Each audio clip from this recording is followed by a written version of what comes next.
Et bonjour à tous. Nous voici dimanche 19 avril. On va vivre un temps de culte ensemble, de célébration. 45 minutes à peu près que nous avons préparé avec Christine. Voilà, nous avons déjà passé un long temps dans le confinement et pour certains c'est très long, pour d'autres on en profite pour faire tout ce qu'on ne peut pas faire tout le temps.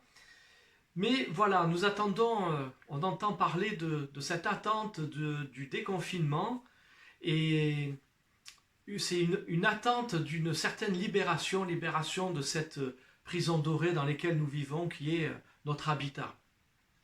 Et je me suis dit, mais en tant que chrétiens, nous qui avons placé notre confiance dans le roi des rois, en Jésus, notre Messie, je me suis posé cette question, mais quelle est notre attente ? Qu'est-ce qui nous presse? Et évidemment, je pense au retour de Jésus. Jésus est venu une première fois, il est mort, il est ressuscité, il est vivant à la droite du Père, et nous savons qu'il va revenir. Et beaucoup de passages dans la parole, dans la Bible, nous indiquent que Jésus va revenir. Et c'est un sujet de réjouissance, de joie, et vraiment un sujet de louange, ce matin que nous pouvons avoir parce que Jésus va revenir. Il va revenir lui-même en personne. C'est notre Seigneur qui va revenir et il va revenir en gloire avec toute la majesté divine.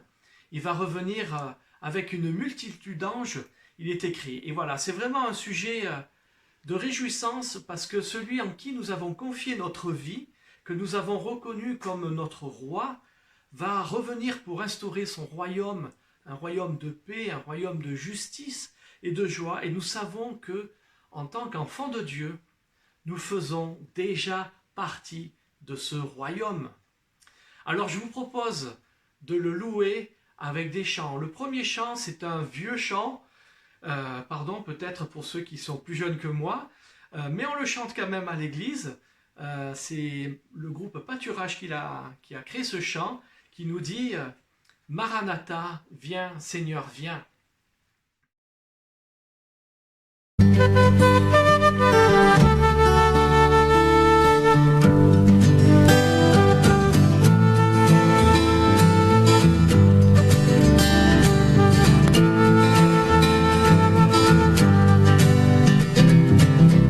Je lève les yeux vers les montagnes. D'où me viendra le secours? Le secours me vient de Dieu, qui a fait la terre et les cieux. Maranatha, viens Seigneur, viens. Seigneur Jésus, nous tendons les mains vers toi. Maranatha, viens Seigneur, viens. Et là où tu es, oh, prends-nous avec toi. Je suis dans la joie quand on me dit, je suis dans la joie quand on me dit, allons à la maison du Seigneur, allons à la maison du Seigneur, car nos peines sont finies, car nos peines sont finies, au grand jour de l'éternel, au grand jour de l'éternel. Maranatha, viens Seigneur, viens. Seigneur Jésus, nous tendons les mains vers toi. Maranatha, viens Seigneur, viens. Et là où tu es, oh, prends-nous avec toi.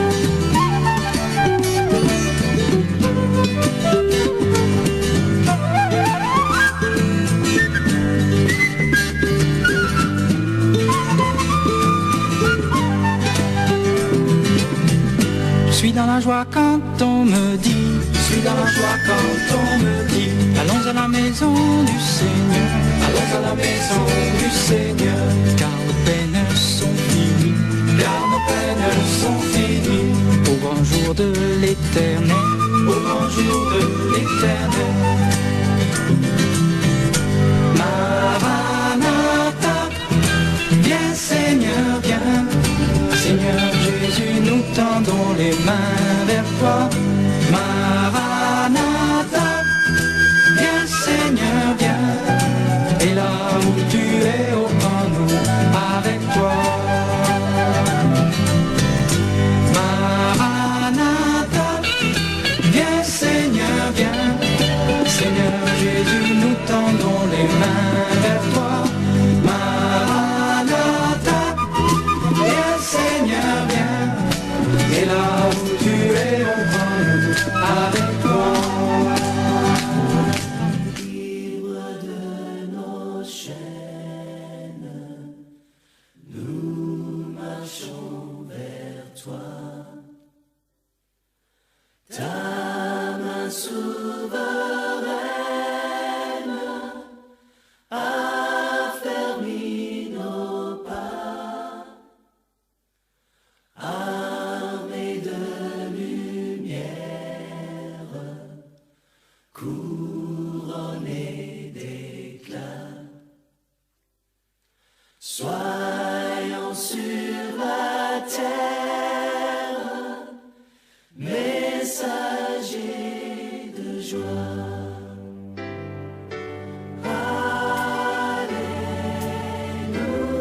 Alléluia, que ton règne vienne. Maranatha, viens Jésus, règne en moi.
les liens de notre amour et le son de ton pardon qui reflète chaque jour la puissance de ton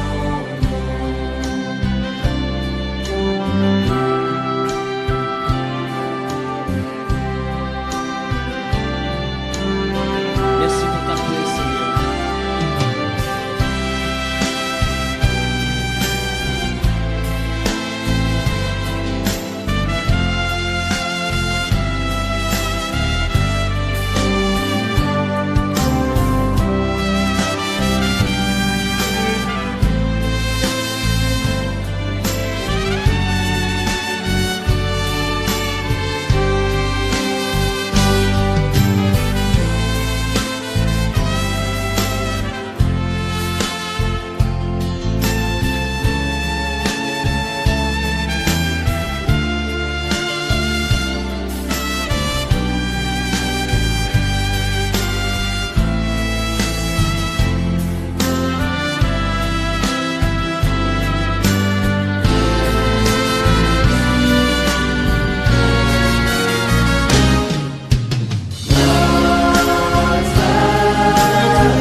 Que ton règne s'établisse sur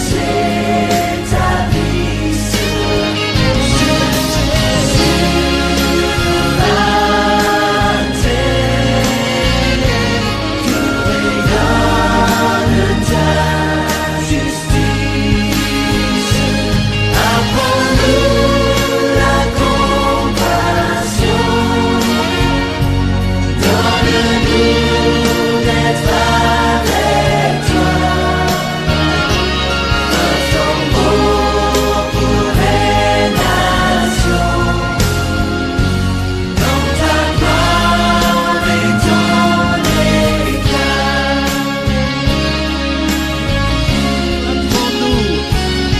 Apprends-nous la compassion,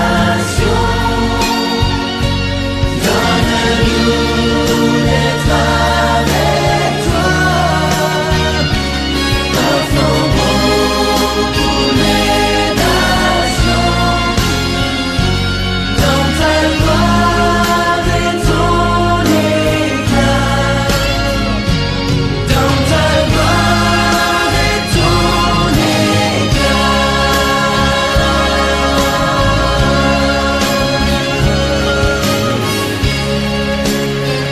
Notre Père, Notre Père, que ton règne s'établisse sur la terre. Notre Père, que ton règne s'établisse sur la terre. Notre Père, que ton règne s'établisse sur la terre. Notre Père, que ton règne s'établisse sur la terre. Notre Père, que ton règne s'établisse sur la terre. Notre Père, que ton règne s'établisse sur la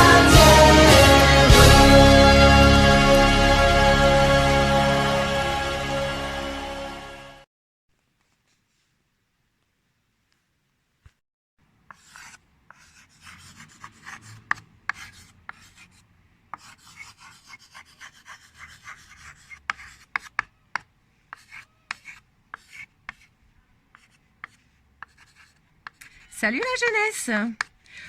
On va aborder une petite histoire qui touche tout le monde.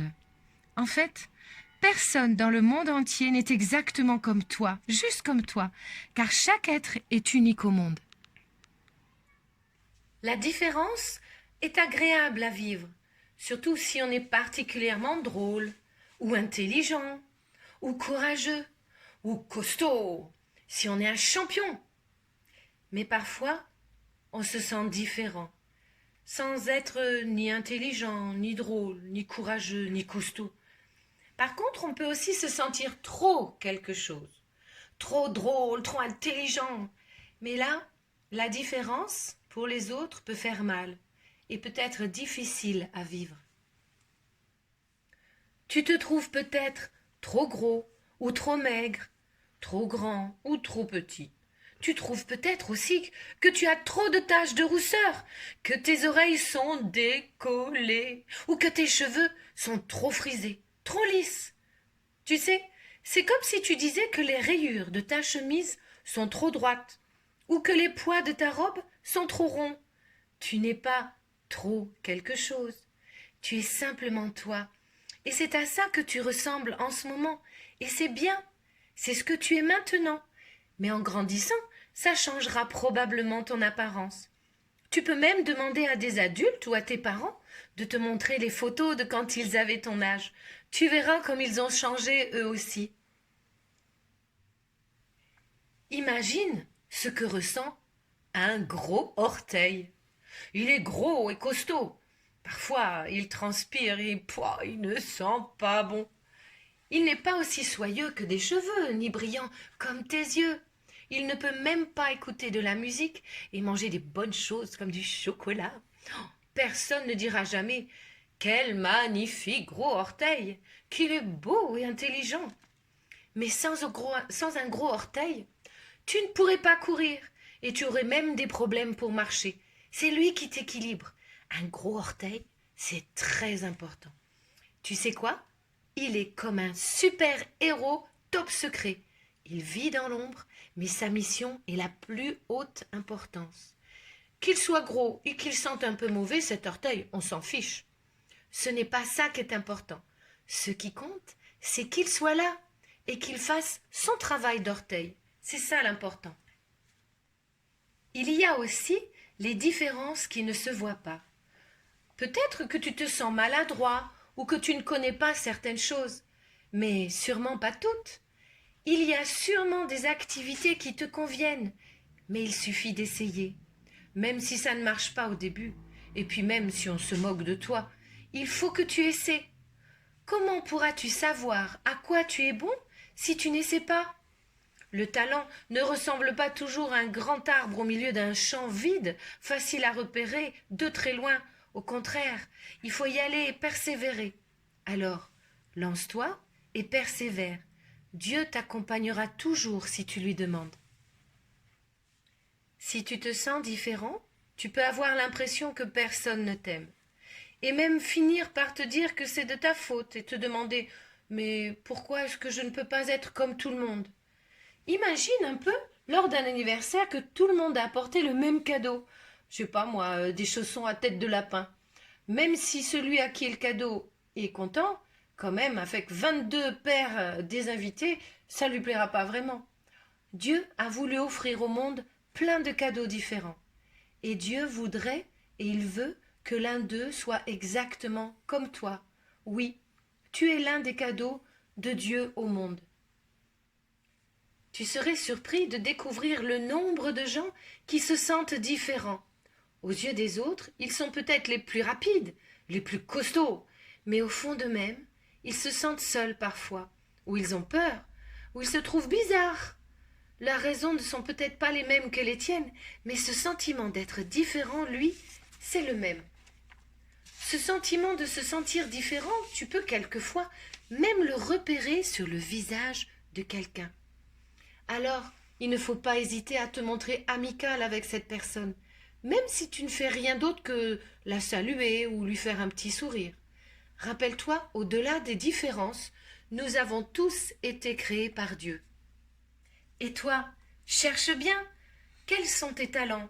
Qu'est-ce qui fait de toi une personne extraordinaire? Bref, qu'est-ce que tu sais faire le mieux? Chanter, raconter des blagues, jongler, cuisiner, bricoler, dessiner. Peut-être que tu es super fort en maths, ou que tu es un pro des câlins, ou bien que tu es doué pour te faire des copains, ou alors que les épreuves que tu as traversées t'ont appris à être extrêmement attentif aux autres et bienveillant. Trouve ce que tu es, accepte-le. Comme ça, tu serviras d'exemple à ceux qui ont les mêmes problèmes que toi, et Jésus t'aidera. Il existe autant de dons que de personnes. Heureusement que nous sommes différents. Par exemple, c'est fabuleux d'être un grand peintre, Mais si chacun d'entre nous dans le monde entier était un grand peintre, mais qu'est-ce que ça donnerait? D'abord, qui fabriquerait les pinceaux? Puis on manquerait de tout le reste. Chaque aptitude, quelle qu'elle soit, est importante pour l'humanité. Et quand Dieu t'a créé tel que tu es, ce n'était pas une erreur, c'était volontaire, mais aussi pour être utile aux autres. Dieu n'a fait qu'un seul être comme toi, et cela est bon. Ton apparence, tes gestes, tes mouvements, tes idées, tout va bien. Même quand tu ne fais rien, que tu dors, tu fais partie du monde que Dieu a créé. Et le monde a besoin de toi, quoi que tu fasses. Ta famille et tes amis t'aiment. Dieu t'aime aussi, là, en ce moment, tout simplement tel que tu es. Tu as tout ce qu'il faut pour devenir ce que Dieu veut que tu sois. Aussi, accepte tes différences et sois fier de toi, car tel que tu es, Dieu veut avancer avec toi et te fortifier. Tu as tout ce qu'il faut pour devenir ce que Dieu souhaite que tu sois et pour t'épanouir. Merci Christine pour cette histoire pour les enfants et aussi pour les adultes. Elle nous fait du bien aussi cette histoire. Alors nous allons passer maintenant au partage du pain et du vin en mémoire de ce que Jésus a fait pour nous. Et juste avant, je voudrais vous lire un petit passage dans l'évangile de Luc au chapitre 22, versets 17 à 20. C'est écrit juste devant moi. Alors, c'est Jésus qui parle et il dit « J'ai vivement désiré célébrer cette Pâque avec vous avant de souffrir. En effet, je vous le déclare, je ne la mangerai plus jusqu'au jour où tout ce qu'elle signifie sera accompli dans le royaume de Dieu. » Puis il prit une coupe, prononça la prière de reconnaissance et dit « Prenez cette coupe et partagez-la entre vous, car je vous le déclare, dorénavant, je ne boirai plus du fruit de la vigne jusqu'à ce que le royaume de Dieu vienne. » Ensuite il prit du pain, remercia Dieu, le partagea en morceaux, qu'il leur donna en disant « Ceci est mon corps qui est donné pour vous. Faites cela en souvenir de moi. » Après le repas, il fit de même pour la coupe, en disant « Ceci est la coupe de la nouvelle alliance conclue par mon sang, qui va être versé pour vous. » Et voilà, on entend ce Jésus qui nous dit qu'il ne va plus boire du fruit de la vigne jusqu'à ce que le royaume de Dieu vienne, ce royaume que nous attendons avec impatience. Et dans l'évangile de Matthieu, Jésus dit « Je ne boirai plus désormais de ce fruit de la vigne jusqu'au jour où j'en boirai de nouveau avec vous dans le royaume de mon Père. » Et c'est formidable parce que, je ne sais pas si on peut s'en rendre compte, mais un jour nous boirons avec notre Seigneur, avec notre Sauveur, dans le royaume du Père là-haut. Et ce sera un festin, un banquet magnifique. On trouve souvent dans la Bible cette notion de banquet qui montre un festin, un banquet pour célébrer l'œuvre de Dieu, pour célébrer sa gloire et célébrer aussi ses bénédictions. Alors, mes amis, ce repas que nous allons prendre, ce pain et ce vin que nous partageons, nous rappelle les souffrances de notre Sauveur, de Jésus, notre Messie à la croix, mais il est aussi une préfiguration de ce royaume là-haut à venir, et nous pouvons prendre ce pain et ce vin en pensant que le Seigneur un jour va revenir nous chercher, ce Seigneur de gloire va revenir nous prendre avec lui et nous pourrons boire avec lui. Alors je vais demander à Christine si tu veux venir prier et puis ensuite nous mettrons sur pause. Seigneur, nous te remercierons jamais assez de nous offrir cette possibilité de te parler librement, d'être aimé de toi et de pouvoir nous réconcilier parce que justement Jésus a accompli. Merci pour ce symbole fort et intime du pain et du vin qui nous rapproche de toi et qui nous donne cette liberté vraiment de pouvoir être pleinement aimé de toi. Au nom de Jésus. Amen. Amen.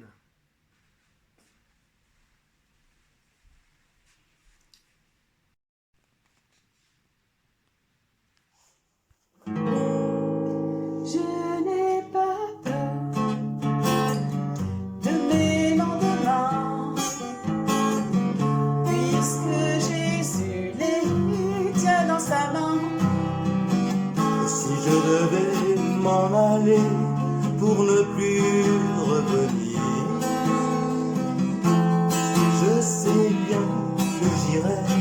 ma place est préparée. Il reviendra pour emmener avec lui tous les élus, tous ceux qui auront accepté son pardon, tous ceux qui seront lavés et purifiés par le sang qui coula sur la croix de Jésus pour nous un jour vu. Je n'ai pas peur de mes lendemains, puisque Jésus les tient dans sa main. Et si je devais m'en aller pour ne plus revenir, je sais bien où j'irai, ma place est préparée. Veux-tu venir avec nous dans le ciel pour l'éternité? Il veut te sauver, il veut te pardonner. Accepte d'être lavé et purifié par le sang qui coula sur la croix de Jésus pour nous un jour. Je n'ai pas peur de mes lendemains, puisque Jésus les tient dans sa main. Et si je devais m'en aller pour ne plus revenir, je sais bien où j'irai, ma place est préparée. Je n'ai pas peur de mes lendemains, puisque Jésus me tient par la main.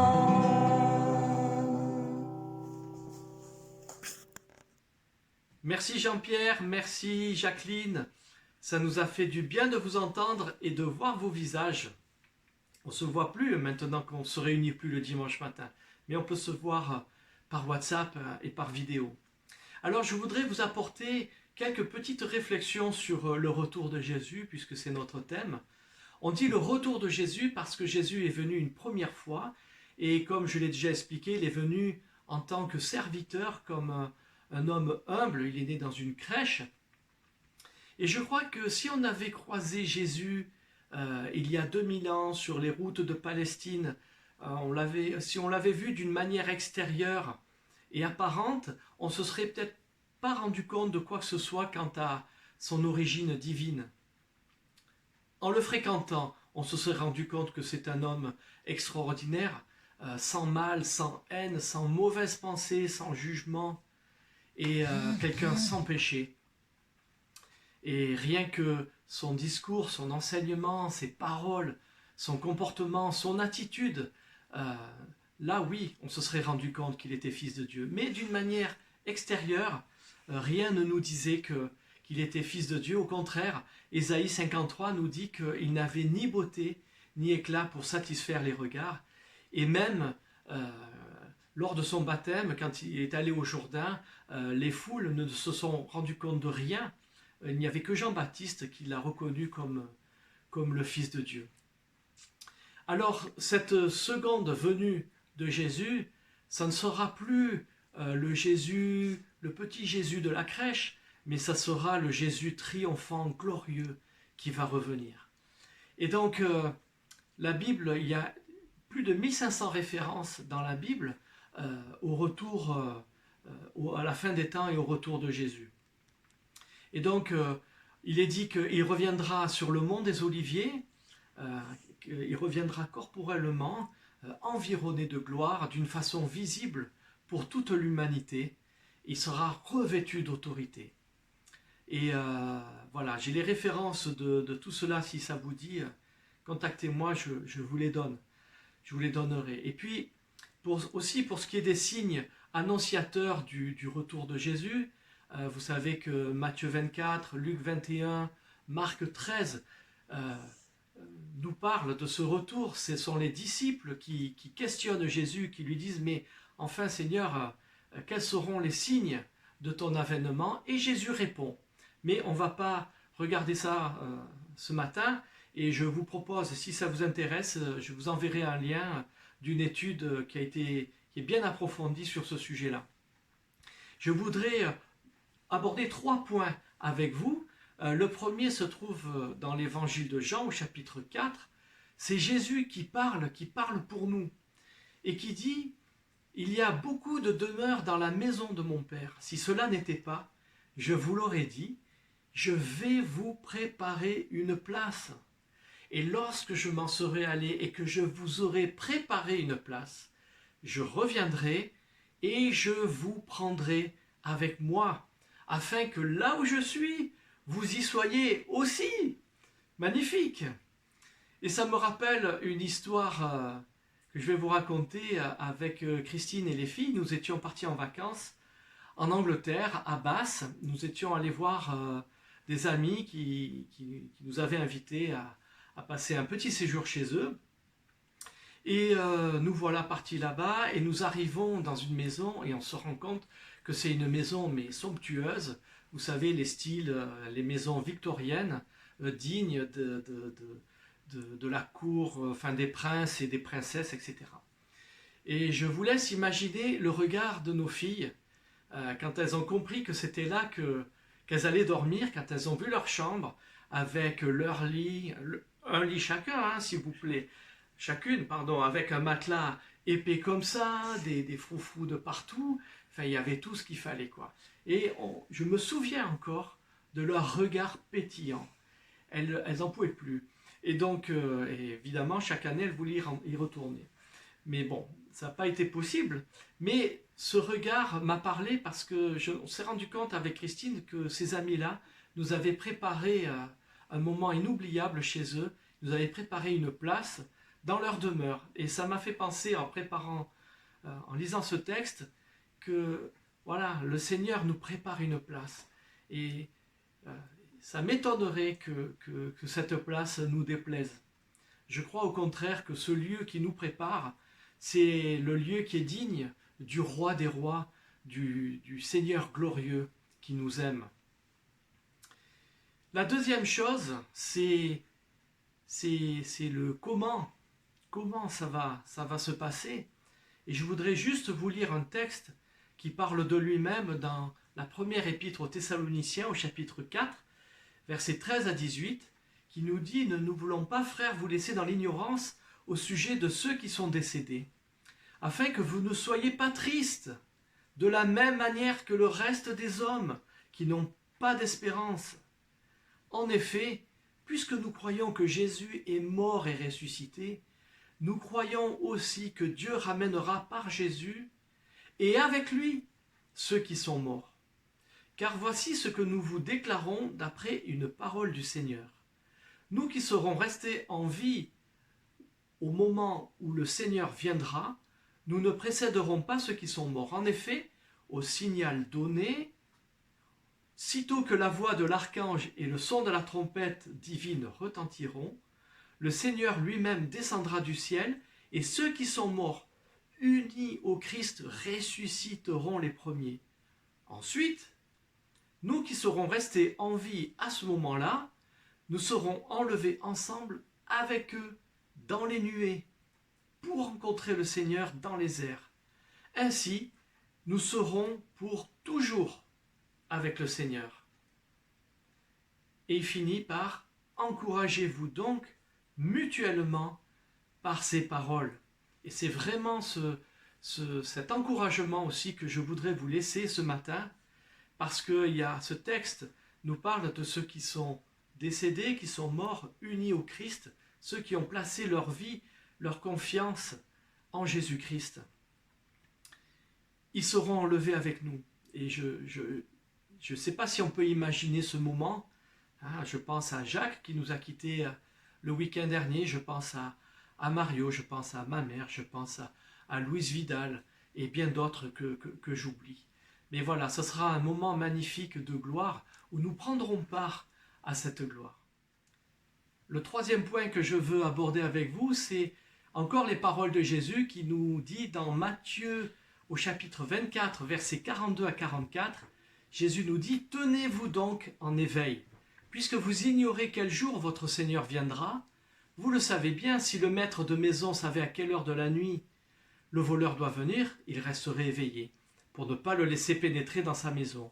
Pour cette même raison, vous aussi, tenez-vous prêts, car c'est à un moment que vous n'auriez pas imaginé que le Fils de l'homme viendra. » Puis après, Jésus parle d'un serviteur fidèle qui a été établi sur sa maison, qui s'acquitte consciemment de sa tâche, et il parle aussi d'un mauvais serviteur qui lui use de sa position d'autorité et qui finalement se satisfait lui-même.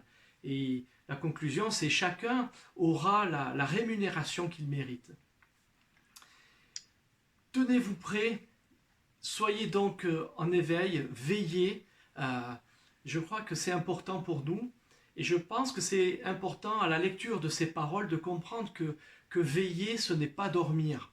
Je crois qu'en tant que disciple de Jésus, on pourrait prendre la posture de quelqu'un qui ne fait que regarder ce monde qui se perd, comme un spectateur, et on pourrait être désenchanté, se dire oui, ben, ce monde, de toute façon, il court à sa perte, à quoi bon? Et on se retranche dans notre petite prison dorée qui est notre maison, et voilà, et on attend les bras croisés en attendant que ça se passe. Mais c'est pas ça, veiller. Veiller, c'est se tenir prêt, c'est à l'exemple de ce serviteur, répondre à la demande du maître, le maître qui l'a établi sur sa maison et qui lui a donné des instructions. Et je crois que nous devons aussi répondre aux instructions que le Seigneur nous a préparées. Alors il ne s'agit pas de sortir dehors, on est confiné. Je veux dire, mais il y a beaucoup de moyens techniques aujourd'hui. Ce que je vous propose d'une manière pratique, c'est de penser, puisque nous avons un peu plus de temps libre avec ce confinement, enfin oui pour certains et d'autres pas vraiment, mais de profiter de ce temps pour prendre le téléphone, WhatsApp, il y a des tonnes de moyens techniques pour contacter ceux que nous aimons et qui ne connaissent pas le Seigneur. Et voilà, prendre du temps de prier pour eux, pour ces gens-là, et de se dire, voilà, comment je peux leur annoncer cette bonne nouvelle. Alors on ne peut pas savoir le jour ni l'heure exacte de son retour. C'est pour ça qu'il faut nous précipiter. Et si nous voulons hâter le retour du Seigneur, je crois qu'il nous faut rentrer dans cette dimension pleine de cette vision que nous avons de connaître Jésus et de le faire connaître. Pierre, dans la deuxième épître de Pierre, il parle des gens qui se moquent et certainement vous l'entendez aussi, les gens qui disent « mais comment peut-on croire encore au 21e siècle que Jésus va revenir? Comment est-ce possible ?» Et Pierre parle de ces personnes qui se moquent en disant « mais où est l'avènement du Seigneur? Où est la promesse de son avènement ?» Et Pierre répond que si le Seigneur tarde à venir, c'est simplement parce qu'il veut que tout le monde parvienne à la connaissance de l'Évangile, parvienne à la connaissance de la vérité, que tout le monde soit sauvé. Et je crois que c'est un formidable encouragement pour nous ce matin et pour les jours qui viennent et pour les semaines qui viennent, puisqu'il y a encore quelques semaines, en tout cas jusqu'au 11 mai de confinement, et c'est un formidable encouragement à être des témoins de ce que le Seigneur a fait pour nous dans nos vies.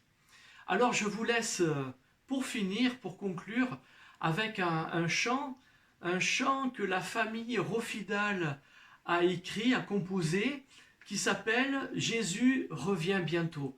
Alors ce n'est pas la version de Rofidal, du trio Rofidal, mais c'est la version de Sébastien Demré.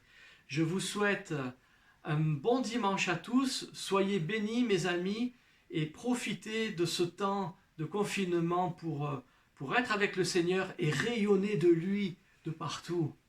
À bientôt, au revoir.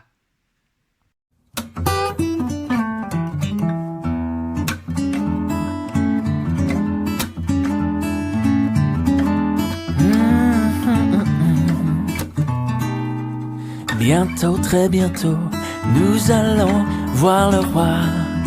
Bientôt, très bientôt, nous allons voir le roi. Bientôt, très bientôt, nous allons voir le roi. Alléluia, alléluia, nous allons voir le roi. Plus de pleurs là-haut, nous allons voir le roi. Plus de pleurs là-haut, nous allons voir le roi. Plus de pleurs là-haut, nous allons voir le roi. Alléluia, alléluia, nous allons voir le roi. Plus de maladie, nous allons voir le roi. Plus de maladie, nous allons voir le roi. Plus de maladie, nous allons voir le roi. Alléluia, alléluia, nous allons voir le roi. Nous allons voir le roi. Nous allons voir le roi. Nous allons voir le roi. Nous allons voir le roi. Plus de pleurs là-haut, nous allons voir le roi. Plus de maladie, nous allons voir le roi. Car bientôt, très bientôt, nous allons voir le roi. Alléluia, alléluia, nous allons voir le roi. Nous allons voir le roi. Nous allons voir